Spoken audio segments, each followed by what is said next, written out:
serving the Republic of the Philippines for more than 75 years. Ito po ang Presidential Broadcast Service. Ang Pilipinas ngayon. Narito na ang pinakamainit na mga balita na nakalap sa bawat sulok ng bansa. Ihahatid sa bawat Pilipino saan man kayo sa mundo. Ang Pilipinas ngayon. Pakinggan ang bawat kaganapan sa bawat lalawigan. Ito ang Pilipinas ngayon.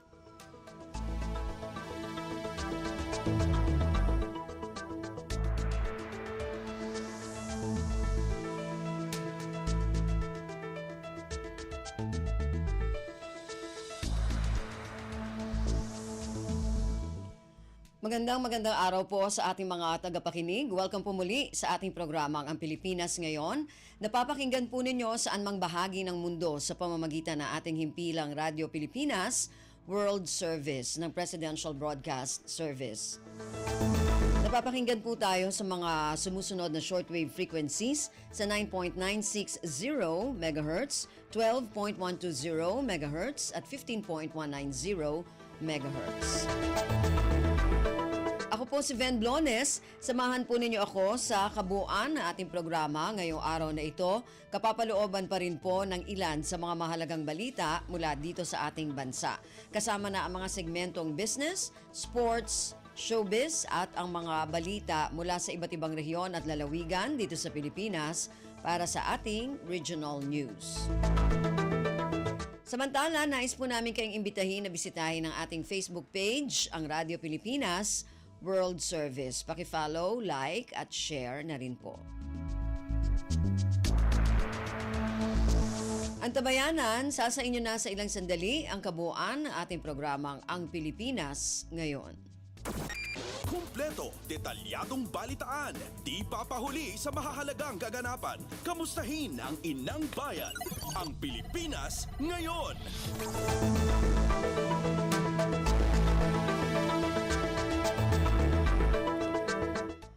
Sa ating mga balita, Pangulong Ferdinand Romualdez Marcos Jr. inaprubahan ang 6.352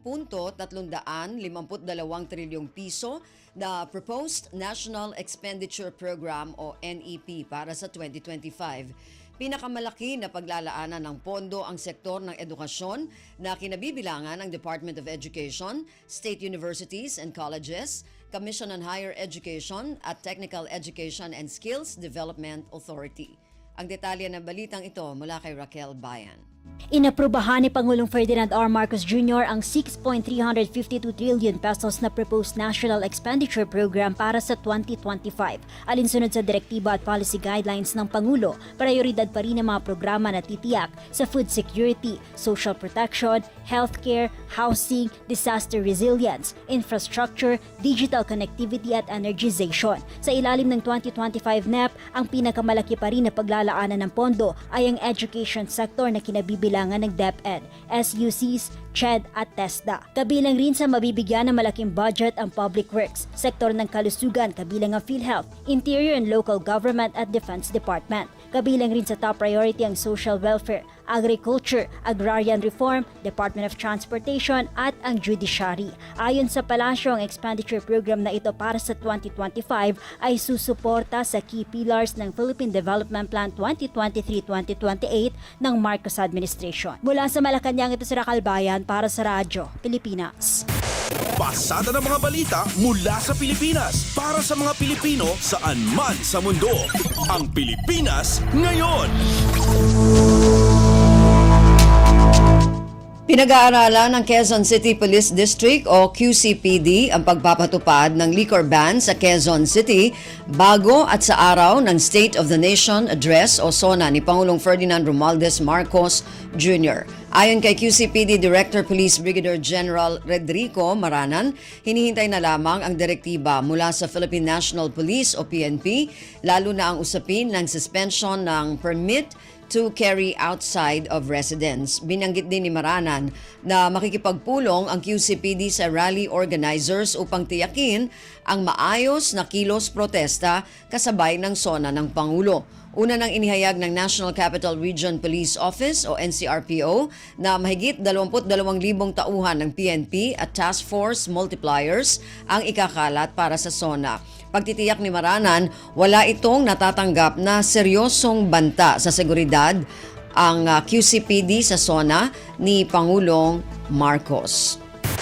Ang Pilipinas ngayon, kasama si Ben Blones. Si Senador Juan Edgardo o Sani Angara na ang bagong kalihim ng Department of Education o DepEd. Inanunsyo ni Pangulong Ferdinand Romualdez Marcos Jr.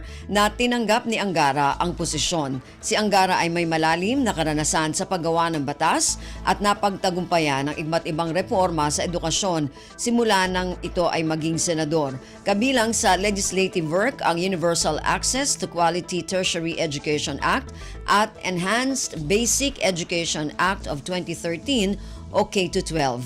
Mayroong Master of Laws si Angara mula sa Harvard University, Bachelor of Laws mula sa University of the Philippines at Bachelor of Science in Economics mula sa London School of Economics. Umani rin si Angara ng suporta mula sa iba't ibang key educational organizations.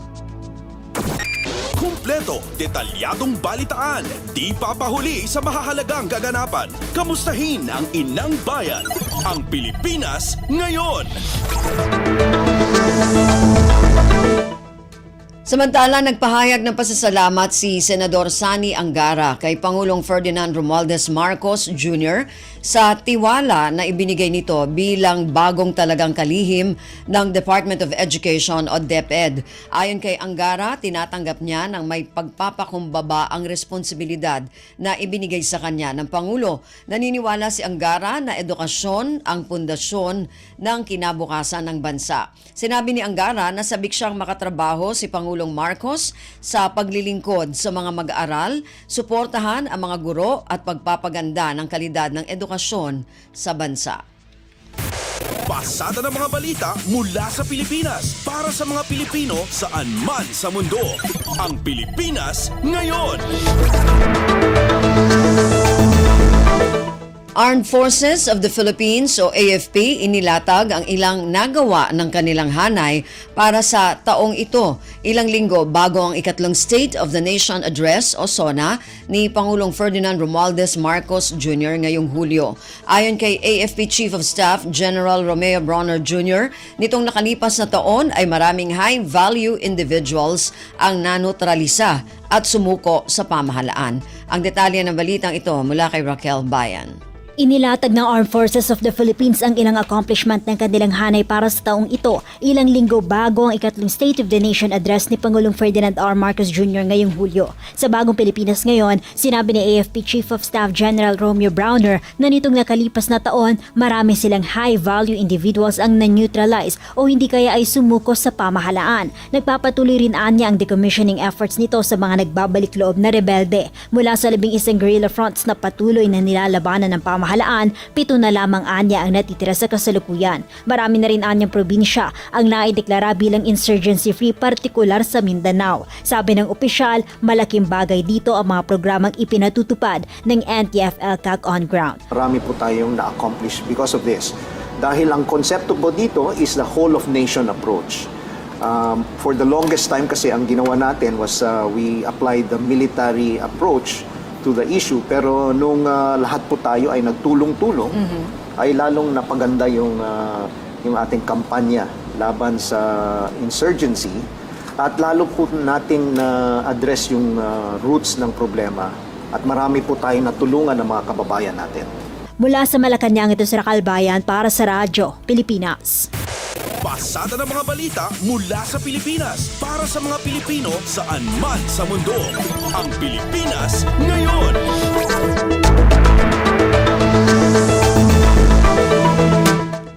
Nagpahayag ang Pilipinas at China ng kahandaan laban sa mga organized crime at transnational criminal activities. Sa pulong ni na Chinese Ambassador Wang Xilian at Executive Secretary Lucas Bersamin, natalakay ang mga paraan para sa pagpapalakas ng balikatan sa linyang ito. Ayon sa Presidential Anti-Organized Crime Commission o PAOC, patunay lamang ito na hindi palalampasin ng Pilipinas at China ang mga aktibidad ng mga sindikato na sisira sa seguridad at estado ng dalawang bansa. Dito rin makikita ang commitment ng Pilipinas at China sa pagprotekta sa mga mamamayan nito. Pinasalamatan ng China ang Pilipinas sa mga hakbang nito laban sa iligal na pogo at sa pagliligtas sa ilang mga Chino mula sa mga iligal na aktibidad ng mga ito. Ang Pilipinas ngayon, kasama si Ben Blones. Ibinunyag ng National Bureau of Investigation o NBI na may isa pang Alice Guo ang kumuha ng clearance noong 2005. Sa kanilang joint press conference ng Commission on Elections o COMELEC, sinabi ni NBI Director Jaime Santiago na ihahayag nila sa susunod na mga araw ang detalye ng isa pang Alice Guo. Anuman anya ang kahihinat na nito ay ibibigay nila sa Senado at COMELEC upang ang mga ito ang magdesisyon kung ano ang susunod na hakbang. Samantala, ayon kay COMELEC Chairman George Erwin Garcia, magsasagawa ito ng motu proprio investigation sa kaso ni suspended Bamban Tarlac Mayor Alice Guo. Kasong kriminal ang tinitignan ng COMELEC na maaring isampa laban sa suspendidong alkalde dahil sa pagsisinungaling sa kanyang Certificate of Candidacy. Kumpleto, detalyadong balitaan, di papahuli sa mahahalagang kaganapan. Kamustahin ang inang bayan, ang Pilipinas ngayon. Dumepensa si Surigao del Norte Representative Robert Barbers sa ginagawang investigasyon ng Kamara sa mga Chinese national na sangkot sa iligal na Philippine Offshore Gaming Operators o POGO at droga. Ito ay sa gitna ng pagtawag ng ilan na xenophobic ang mambabatas at ang Kamara. Sinabi ni Barbers na hindi siya xenophobic at ikinagagalit lamang niya ay ang mga Chino na nagdadala ng droga at sangkot sa mga krimen. Wala rin anya siya o ang Kamara na problema sa pagtanggap ng mga lehitimong Chinese nationals na magnenegosyo sa bansa. Kasabay nito, hinamon niya ang Filipino-Chinese community at associations na magsalita at tumindig laban sa mga mainlander Chinese na may ginagawang mga kalokohan at nangihimasok sa West Philippine Sea. Pasada ng mga balita mula sa Pilipinas para sa mga Pilipino saan man sa mundo. Ang Pilipinas ngayon. Department of Information and Communications Technology o DICT kinumpirma na tinamaan ng minor data breach ang data response unit nito.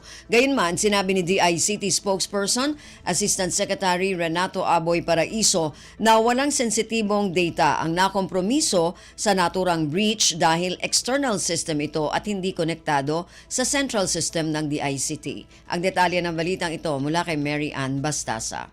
Kinumpirma ng Department of Information and Communications Technology o DICT na naapektuhan ng isang minor data breach ang kanilang sistema, partikular ang Disaster Risk Reduction Management Division.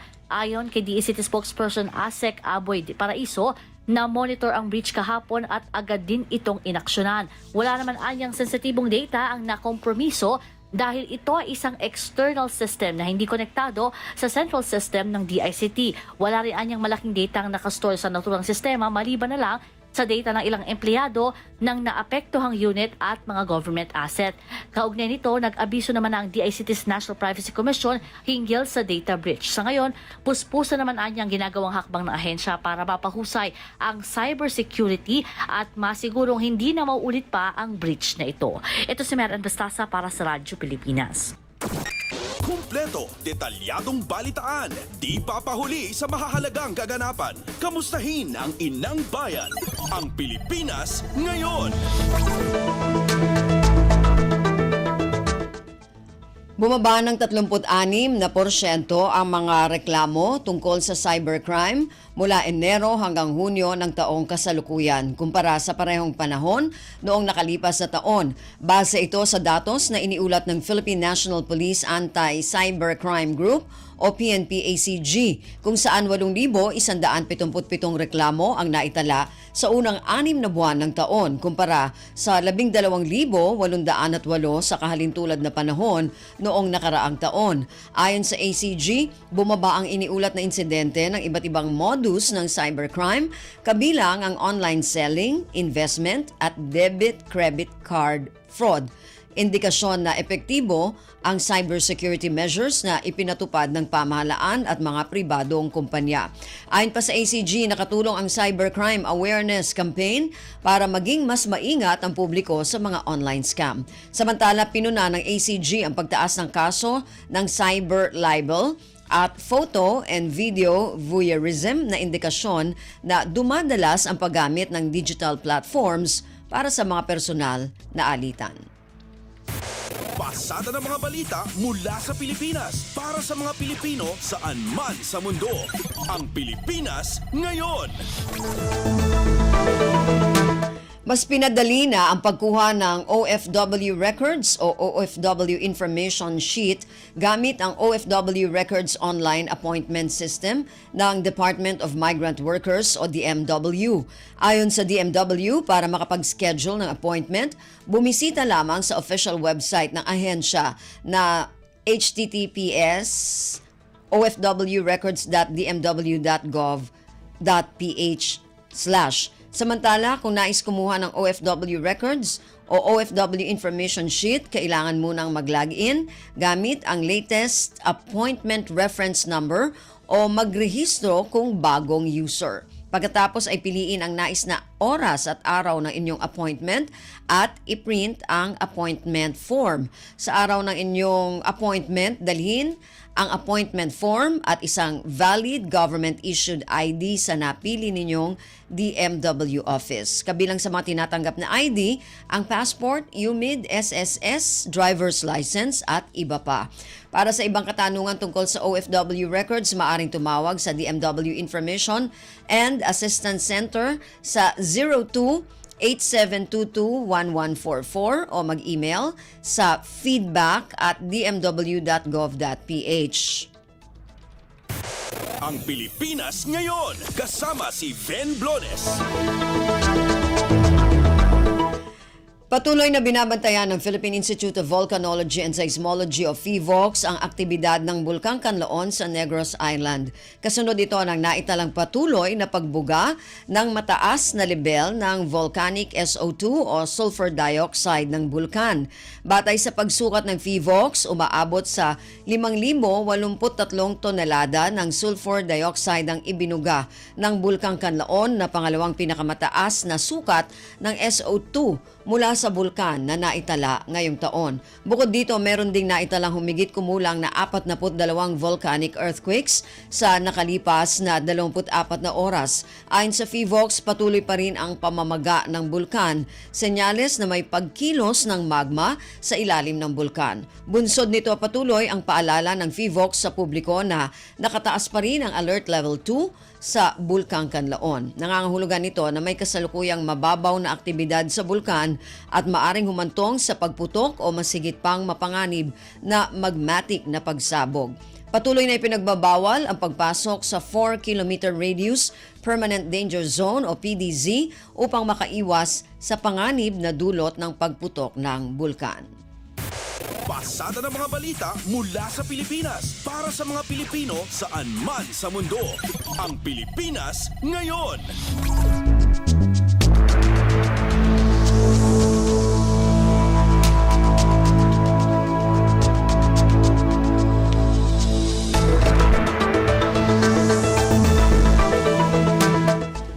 Yan po ang ilan sa mga pangunahing balita mula dito sa ating bansa. Samantala, antabayanan naman po ang mga balita mula sa iba't ibang rehiyon at lalawigan dito sa Pilipinas para sa ating regional news. Balita mula sa lalawigan sa bawat rehiyon ng ating bayan.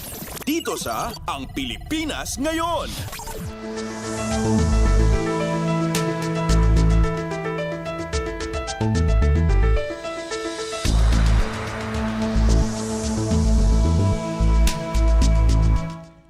Dumako na tayo sa ating regional news. Unahin natin ang mga balita mula sa rehiyon ng Luzon. Mula sa Dagupan, LGU Lingayen naghanda ng iba't ibang aktibidad para sa selebrasyon ng Nutrition Month ngayong buwan ng Hulyo. Ang detalye ng balitang ito mula kay Ruel de Guzman. Nantarya sa lokal yung gobyerno na bali na Lingayen na nandurumaran aktibidad para panangiselebra na Nutrition Month natanya bulan ng Hulyo. Kaibad sa raya sa Nutrition Lecture para nandurumaran sektor kapara na are matatakan o senior citizens, kalangwaran o kabataan, hypertensive adults, tan are persons with disabilities. Wala mo sa nagawan Zumba competition para amin na residente na abitdan balay. Kabiyangan tuya, ng July 1, wala agawan programa para panaglukas na selebrasyon na bali na Lingayen Nutrition Month. Sayan aktibidad in palapag ng Municipal Nutrition Action Officer Maria Clara Sison yanupag yan natutukan sa problema na kairapan niya sangag na nandurumaran problema ni Pakarad Abiglaman kapara na malnutrisyon. Inkarutumad sa pikakasakay na amin ang piyanay danlay sampot sa problema at malnutrisyon at buon bansan Pilipinas. Manlalapod Radyo Pilipinas Dagupan, Shaq Roel de Guzman para Radyo Pilipinas World Service. Balita mula sa lalawigan sa bawat rehiyon ng ating bayan. Dito sa Ang Pilipinas Ngayon. Maraming salamat, Ruel. Yan ang ulat mula sa Dagupan. Samantala, dumako naman tayo sa Bontoc. Bagong Urgent Care and Ambulatory Service Center sa Mountain Province, pinasinayaan ng mga opisyal ng Department of Health. Ang detalye ng balitang ito mula kay Donna Kawis Balyo. Nainagunaranti bagong urgent care and ambulatory service wenno bukas center idikalman dito'y Mountain Province. Iti kapihan sa bagong Pilipinas in padamag ni DOH CAR OIC Assistant Regional Director Dr. Janice Bugtong nga ti bukas center ti probinsya ket masarakan iti Anastasia Sagel Municipal Hospital poblasyon natonin iti panangidaulo da DOH Undersecretary Maria Rosario Vergere ken DOH CAR Regional Director Ferdinand Benbenen. Adanti 20 ket may sa functional bukas centers dito'y Pagilian, 2 ket masarakan dito'y Cordillera, ken ti may saket ada sa jay Ambangeg Bokod Benguet. Dinakamat ni Bugtong nga ti panggap ti DOH ket mangipatakder iti 20 ket 8 a bukas center iti Pagilian ita nga tawen ingana 2028 tapno maserbisyuan ti 28 million anakurapay a Filipinos. Narpus na Bontoc, Donna Kawis Balyo para sa Radyo Pilipinas World Service. Balita mula sa lalawigan sa bawat rehiyon ng ating bayan. Dito sa Ang Pilipinas Ngayon.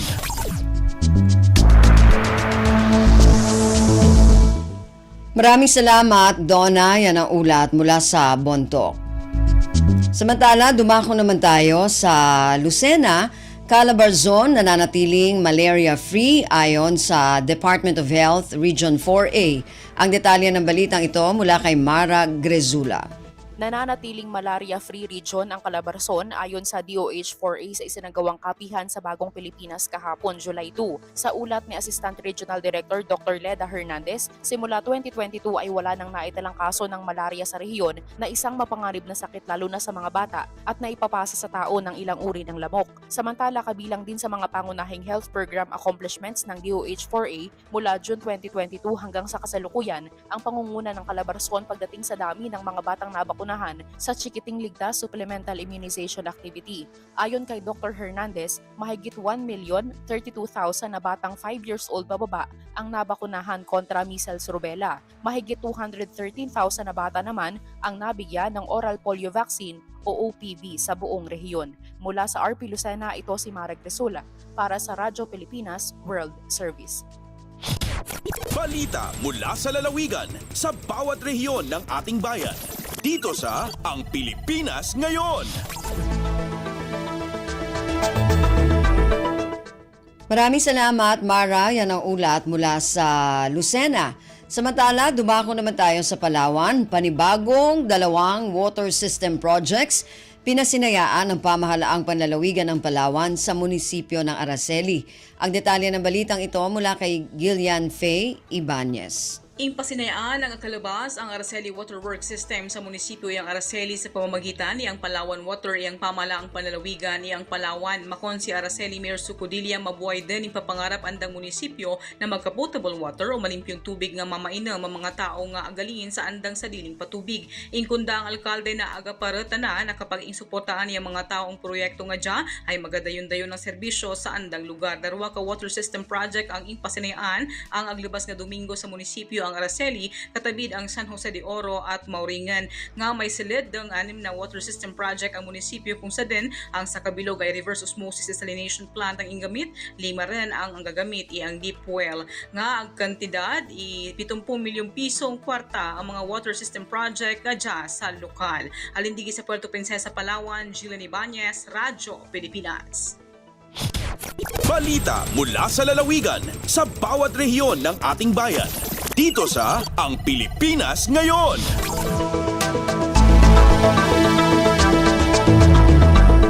Maraming salamat, Gillian. Yan ang ulat mula sa Palawan at kabuuan na ulat mula sa rehiyon ng Luzon. Samantala, dumako naman tayo sa rehiyon ng Kabisayaan mula sa Calbayog. Konstruksyon ng kalsada na bahagi ng Almagro Circumferential Road natapos na.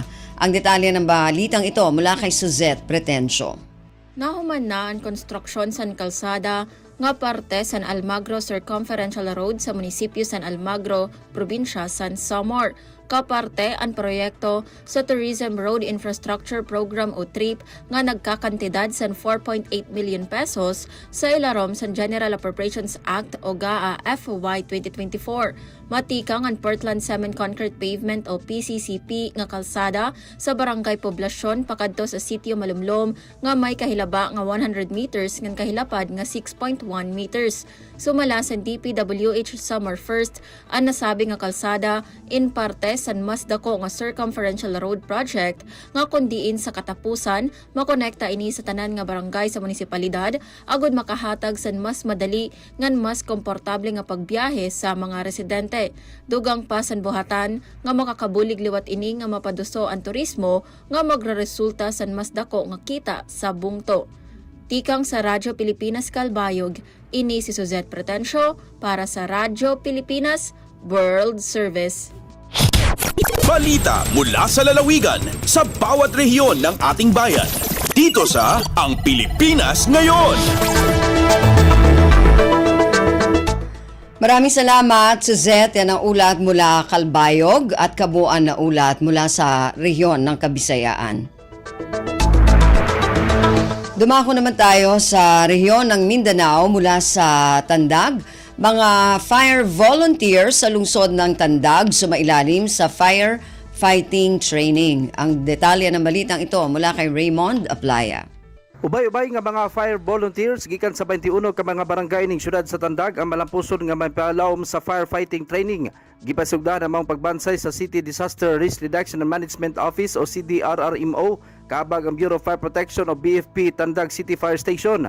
Nahimong pinasindong ka bisita niini mao si Sangguniang Panlungsod o SP member John Paul Pimentel nga mo'y nagrepresentar ni City Mayor Roxanne Pimentel. Sa iyang mensahe, gibutyag ni SP member Pimentel ang importanteng papel sa mga fire volunteers diya sa mga barangay ugaling adunay motumaw nga sunog. Nasa Iran nga maong kalihukan nagsilbing preparasyon sa nagsingabot nga firefighting training sa upat ka mga cluster barangays ning syudad og sa City Fire Olympics ning bulan sa Hulyo nga giselebrar ang National Disaster Resilience Month. Subay nini gipaygayon ang maong training dito sa Multipurpose Hall and Park Shed City Hall Compound Barangay Awasyan ning syudad sa Tandag. Gikan sa Radyo Pilipinas Tandag, kini si Raymond Aplaya alang sa Radyo Pilipinas World Service. Balita mula sa lalawigan sa bawat rehiyon ng ating bayan. Dito sa Ang Pilipinas Ngayon. Maraming salamat, Raymond. Yan ang ulat mula Tandag. Samantala, dumako naman tayo sa Hulo. Ministry of Public Works 1st District Engineering Office nakatanggap ng mahigit 10 bagong construction equipment mula sa BARMM o BARM. Ang detalye ng balitang ito mula kay Fatma Gino. Piyaon sinakaano yaon yung pagatukbal si mga bago construction equipment iban sin kay ng mga panyap sina Minister of Public Works 1st District Engineering Office at ang MPW 1st DEO ding Regional Office ay niha Cotabato City. Lamod bang duunon kan Engineer Adjan Adjijul, District Engineer, sin MPW 1st DEO, hamag kaya para kanila ina 2 backhoe, 2 dump truck malago, upat sibi-sibi, 2 road roller, grader, mixer iban sin kay pa. Piya pa kay nila inibang duunon habihaon yung mga panyapini, habang hinang sin farm to market road at awa karandanan, biya na sin ha barangay Kabuntakas, ami manugpati halumbaan, kauniyan iban sin hakan agi, sampay pataglibi patikul iban na kay iban pa mga project di habi na ibayan. Aon palong niya ganap panyapi para kanila, biya na sin speedboat, hasupay mapasapat, iban mapabiskay in pagliliw nila pa mga island municipalities, habat tahika papanaw maus, mga project halkasamuhan, ti halupa sug. Deng RP Holo ini Fatma Adligino para Radyo Pilipinas World Service. Balita mula sa lalawigan sa bawat rehiyon ng ating bayan. Dito sa Ang Pilipinas Ngayon.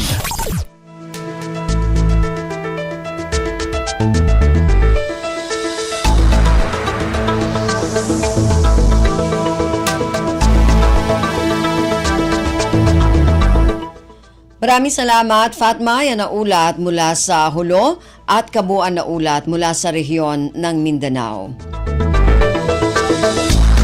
Narinig po ninyo ating regional news para sa araw na ito, kalipunan ng mga balita mula sa iba't ibang rehiyon at lalawigan dito sa Pilipinas. Samantala, antabayan na naman po ang ating mga segmentong business, sports at showbiz.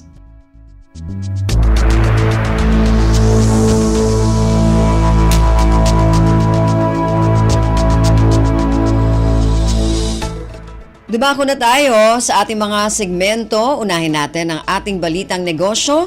Narito si Erwin Peñano. Lagay ng ekonomiya, kalakalan, negosyo at iba pa. Atin ang alamin dito sa Ang Pilipinas Ngayon.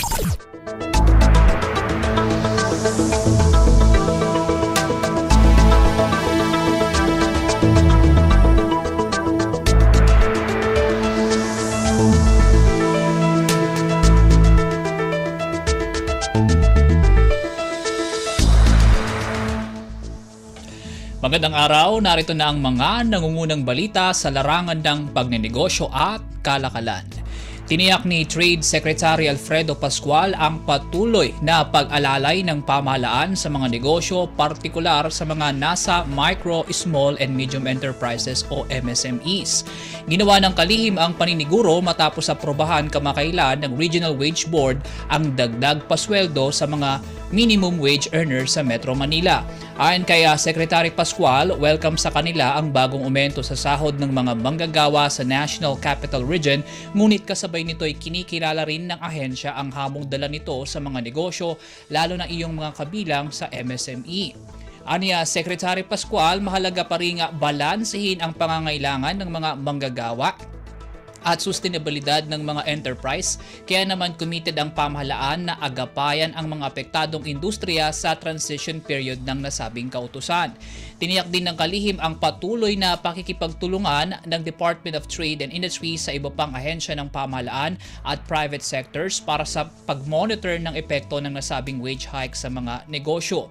Maalala nitong Lunes ng ilathala ng Regional Tripartite Wages and Productivity Board sa NCR ang wage order na nagtatakda ng 35 pesos na dagdag sahod sa mga minimum wage earners sa Metro Manila. Halo-halo ang naging reaksyon ng mga manggagawa, mga negosyo at iba pa kaugnay sa nasabing kautusan.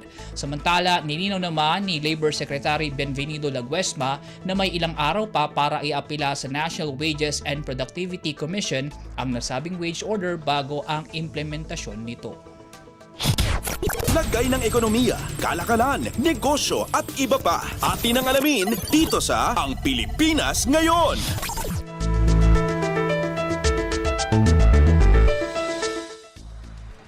Sa iba pang balita, tinatarget ng Philippine Pharmaceutical Manufacturers Association o PPMA na mapalago pa ang share percentage ng local manufacturers sa pharmaceutical products na pinoprocure ng pamahalaan. Ayon kay PPMA President Higinio Porte Jr., target nilang makuha ang 50% o kalahati sa kabuuang government procurement ng pharmaceutical products pagsapit ng 2030. Optimistiko silang makakamit ang nasabing layon mula sa mga inaasahang inisyatibang ilulunsad ng Department of Health o DOH para sa mas mataas na partisipasyon ng local pharma manufacturers sa government procurement. Partikular na tinukoy nito ang dagdag na budget ng DOH para sa pagbili ng mga gamot kung saan kabilang ang planong pag-procure na rin ng outpatient medicines sa susunod na taon. Sa ngayon kasi nasa 6% lamang anya ang pinoprocure ng DOH sa kabuuang pharmaceutical market na covered lamang ng inpatient medicines. Di pa kasama riyan ang hamong dala buhat sa mas murang bentahan ng mga imported na gamot kaysa sa mga locally manufactured medicine. Samantala, nakadadagdag kumpiyansa rin kay Porte ang government initiative para sa pagsentralisa ng medicine procurement at pagsiguro sa kalidad ng mga imported na gamot, bagay na anyay magpapaganda sa posisyon ng local manufacturers pagdating sa kompetisyon, gayon din sa kontribusyon sa layong pagpapabuti ng healthcare access sa bansa.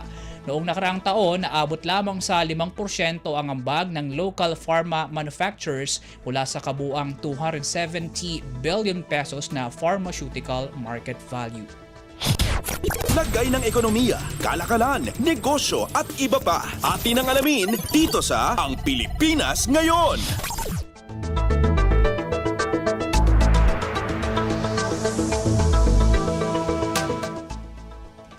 Inanunsyo ng low-cost airline company na Cebu Pacific ang pagbili sa lampas 150 eroplano, ang pinakamalaking deal sa kasaysayan ng Philippine Aviation.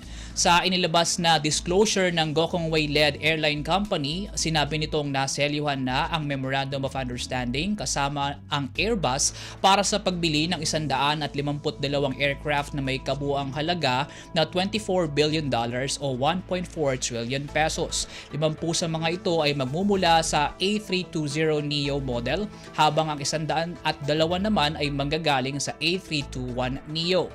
Inaasahan na makukumpleto ang purchase agreement sa ikatlong quarter ngayong taon. Ayon sa Cebu Pacific, ang order ay para sa maximum flexibility ng kumpanya sa market conditions. Isa rin nila itong significant milestone sa local airline industry at patunay sa commitment ng kumpanya na masuportahan ang paglago ng bansa. Kasabay nito, kinilala ni Pangulong Ferdinand R. Marcos Jr. ang nasabing deal na anyay magandang senyales para sa ekonomiya ng Pilipinas. Sa courtesy call ng Cebu Pacific official sa Malacanang, ibinida ng mga ito kay Pangulong Marcos na ang nasabing deal ay bunga ng kumpiyansa ng kumpanya sa direksyong tinatahak ng ekonomiya ng bansa. Lagay ng ekonomiya, kalakalan, negosyo at iba pa. Atin ang alamin dito sa Ang Pilipinas Ngayon.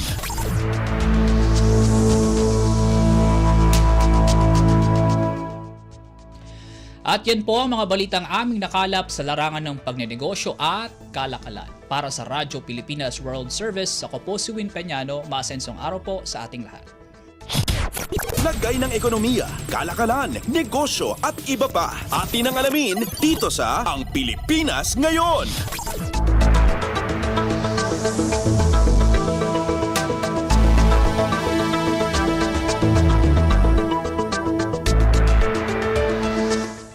Maraming salamat, Erwin. Yan ang ating balitang negosyo. Samantala, dumako naman tayo sa ating balitang pampalakasan. Narito naman si Leo Magbayo. Updates at pinakahuling mga usapin sa mundo ng palakasan. Atin ang pakinggan dito sa Ang Pilipinas Ngayon. Magandang araw. Narito na po ang Sports Balita. Naging matagumpay ang pag-host ng Pilipinas ng ikatlo at huling linggo ng Men's Volleyball Nations League o VNL, kung saan ginanap ito sa Mall of Asia Arena sa Pasay City. Walang katapusang papuri ang nakuha ng bansa mula sa FIVB pagkatapos makapagbenta ng 45,886 tickets na katumbas ng 86.8% ng mga upuan. Ang buong linggo ng event ay nag-average ng 85.5% at ayon sa FIVB ay dahil na rin sa magandang pag-organisa ng event at ang mainit na ospitalidad na naipakita ng makatotohanan at exciting na laro ng volleyball. Ayon kay Zedeslav Barak, miyembro ng FIVB Board of Administration, ang pag-host ng Pilipinas ng VNL Men's Pool ay hinigitan pa ang kanyang inaasahan. Bukod sa maganda ang pag-organisa, palaging nakangiti, mababait at masipag ang mga volunteer at staff. Dagdag ni Barak, at sa kanyang opinyon ay ito na ang isa sa pinakamagandang pag-organisa sa mga FIVB event. Ito ang ikatlong pagkakataon na nag-host ang Pilipinas ng VNL. Updates at pinakahuling mga usapin sa mundo ng palakasan. Atin ang pakinggan dito sa Ang Pilipinas Ngayon. Sumakay ang Iloilo sa mainit na kamay ni CJ Cancino para patumbahin ang Bulacan 92-67 sa Season 6 ng Maharlika Pilipinas Basketball League o MPBL na ginanap sa San Andres Sports Complex sa Maynila. Nakapasok ng 7 3-pointers si Cancino at 21 sa kanyang game high na 30 puntos ay nanggaling sa first half para umabante ang United Royals at kunin ang kanilang ika-6 na panalo sa loob ng 15 laro. Nagdagdag ang dating University of the Philippines star ng 9 na rebounds para kunin din ang Best Player of the Game award. Nakakuha naman ng tulong si Cancino kina Gwen Capasio na nakapagtala ng 17 puntos, 9 na rebounds at 4 na assist, habang nagambag si RV Berjay ng 11 rebounds para dominahin ng Iloilo ang rebound department 50-38. Kahit 5 players ang nagtapos ng may double digits sa pangunguna ni Jason Celis na may 13 puntos, Eric Jabel na may 12 puntos, 11 puntos kina Ken Osicos at Ralph Manzo bawat isa at 10 puntos kay Andre Dada, hindi pa rin sapat para kunin ang panalo ng Bulacan na bumagsak sa record na 2-14. Updates at pinakahuling mga usapin sa mundo ng palakasan. Atin ang pakinggan dito sa Ang Pilipinas Ngayon. Sasabak ang Alas Pilipinas sa 2024 FIVB Challenger Cup na kulang sa players dahil hindi pa nakakasiguro ang pagsali ng tambalang Ea Laure at Jen Nierva ilang araw bago magsimula ang kompetisyon. Ibinahagi ni Alas head coach Jorge De Brito na sina Laure at Nierva na parehong may mahalagang papel na ginampanan nung nanalo ang Alas ng bronze medal sa AVC Challenge Cup noong Mayo ay hindi pa rin sumasama sa kanilang pag-iensayo kung saan 15 na lamang ang natitirang players ng koponan. Ayon kay De Brito, kailangang makahanap sila ng solusyon gamit ang players na nandyan. Sa pagkawala ni Nierva, isa na lamang ang natitirang libero sa lineup sa katauhan ni veteran defensive specialist Don Macandili Katindig, habang magiging 3 na lamang ang outside hitters kapag wala si Laure na sina Cici Rondina, Vanny Gandler at Belia Bilen, kung pagbabasihan na sina Angel Canino, Ara Panique at Faith Nisperos ang maglalaro bilang opposite hitters.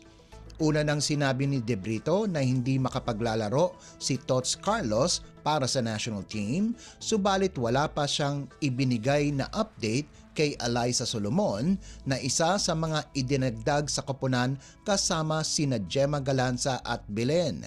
Dahil sa kakulangan sa libero, ang Creamline star na si Gemma Galanza ay gagawing libero ayon na din sa kanilang initial na roster na isinumite sa FIVB Challenger Cup.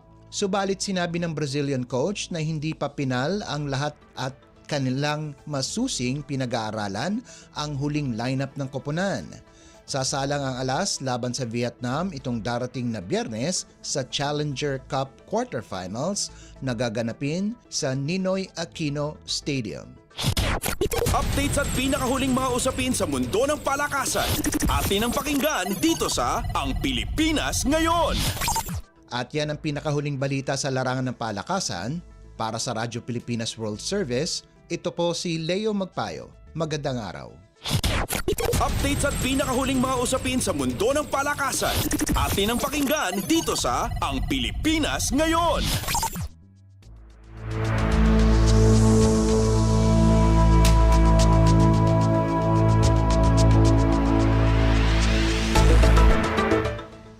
Maraming salamat, Leo. Yan ang ating balitang pampalakasan. Samantala, para sa mga nag-aabang ng mga chismis mula sa mundo ng showbiz. Para sa ating showbiz balita, narito si Stephanie Vicente. Ang latest, ang hottest sa showbiz and entertainment. Heto na sa Ang Pilipinas Ngayon.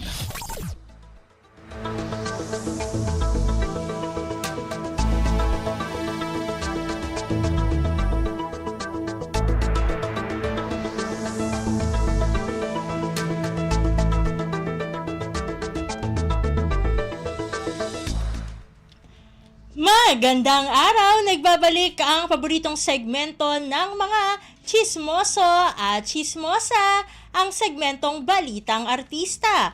Narito muli ang inyong chika Dora Steph Vicente upang hatid ang mga pinakamaiinit na showbiz balita para sa araw na ito. Hindi ko na patatagalin pa ang ating introduction at simulan na natin ang ratsyada ng mga chika. Muling lumikha ng panibagong kasaysayan ang P-pop kings na SB19 matapos silang mag-perform sa isang sikat na Japanese YouTube channel na The First Take. Ang mga fans ng SB19 ay nagbigay din ng kanilang pagmamahal, suporta at pananabik bilang #SB19 at hala, The First SB19 Take. Inilabas naman ng SB19 noong nakaraang buwan ang kanilang pinakabagong single na Moonlight at ang music video ng nasabing track. Natapos na rin ng SB19 ang kanilang pagtatag world tour sa Dubai at noong May 18 hanggang 19 sa Smart Araneta Coliseum, nagsagawa ng matagumpay na back-to-back finale concerts ang grupo. Maglalabas din ang SB19 ng pelikulang Pagtatag at nakatakda itong ipalabas sa darating na Agosto. Binubuo ng 5 miyembro ang SB19 at kilala sa kanilang mga hit songs na What, Bazinga, Gento at iba pa. Samantala, nakita sa isang Instagram post ng aktres na si Jane De Leon na kasama nito ang aktor na si Rob Gomez sa Taipei, Taiwan habang kumakain ito ng ramen. Naging kontrobersya man ito sa mga netizen dahil sa reaksyon ni Jane sa video habang kumakain ng ramen at biglang sumilip ang aktor na si Rob na nakatago sa tabi ng aktres. Ang tanong ng mga netizen, kung wala namang namamagitan sa dalawa ay bakit parang nagtatago ang aktor sa video? Sa ngayon, wala pang pahayag si Jane kung bakit kasama niya si Rob. Maaalalang nasangkot sa kontrobersya si Rob noong nakaraang taon matapos malink sa mga co-star nitong sina Bianca Manalo at Herlene Budol. At sa pagtatapos ng ating segmento, nagluluksa ang actress host na si Ann Curtis sa pagkamatay ng kanyang alagang pusa na si Mogwai. Ipinost ng Mrs. ni Erwan Yusuf ang mga litrato nila ng bonding nila ng kanyang pumanaw na pusa at mga litrato nito. Sabi ng It's Showtime host, quote-unquote, on a rainy Sunday afternoon after almost 11 years of being part out of our family, our dearest Mogwai has crossed over the Rainbow Bridge. He will always be my little gremlin munchkin. Sweet dreams, old man. We are going to miss him. Ramdam ang lungkot ito lalo na't hindi biro ang tagal ng kanilang pinagsamahan na lagpas 1 dekada. Alam ng kanyang fans kung gaano nito kamahal at baby ng araw nito kaya nalungkot din ang mga ito sa pinagdaraanan ng kapamilya actress. Naku, konti lang ang oras natin para sa ating segmentong Balitang Artista. Maraming salamat mga kachismis para sa inyong pakikinig sa ating segmento. Ako muli ang inyong chika Dora Steph Vicente para sa Radyo Pilipinas World Service. Ang latest, ang hottest sa showbiz and entertainment. Heto na sa Ang Pilipinas Ngayon.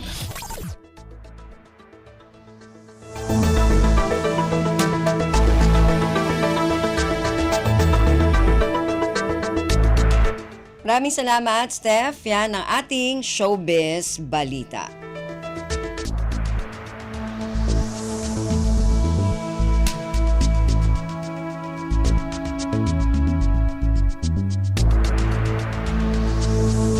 Bago tayo magpaalam, magpapasalamat muna tayo sa mga nakasama natin sa ating programa ngayong araw na ito. Sa ating technical side, kina Milo Jonella, Susan Aison at Anthony Pimentel. Maraming salamat din sa mga nakasama natin sa ating mga segmento para sa araw na ito.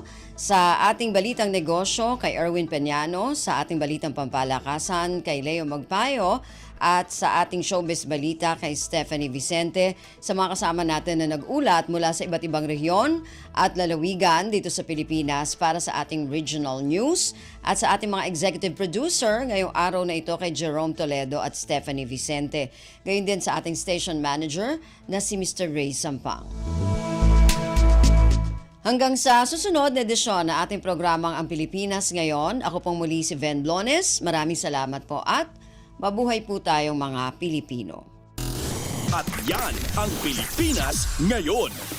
Muling samahan si Ven Blones sa parehong oras at alamin ang pinakahuling mga kaganapan at balita saan man kayo naroon. Ang Pilipinas Ngayon.